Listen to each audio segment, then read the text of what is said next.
The most popular type of coffee maker is a drip coffee maker. Consumer Reports has ratings for more than 130 of them. But there are all sorts of unique machines to get your brew on. Consumer Reports went back into the labs to look at 3 specialty coffee makers that promise to jumpstart your Java fix. Morning coffee is nothing new. How you brew it can be.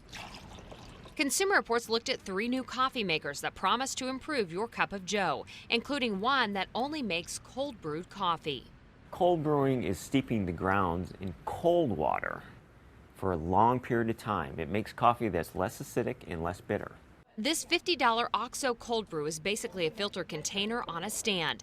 Fill it with water and grounds, and 12 to 24 hours later, the coffee decants slowly into the carafe. But testers wondered why you need it. You can also just use a simple glass jar and pour the liquid off before you get to the grounds.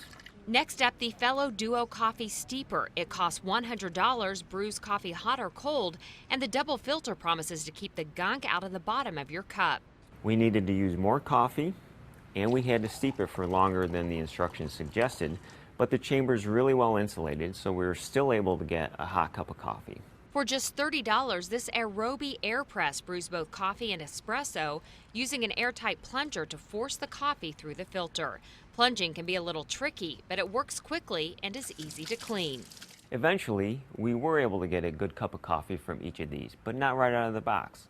We had to vary time, temperature, amount of coffee, the grind. So if you don't mind a little work, you do have some new options. And if you're more of a traditionalist, Consumer Reports has several conventional drip coffee makers to recommend. Among the best, the Cuisinart Perfect Temp, and from Sears, the Kenmore Elite 12 Cup. Both cost around $100.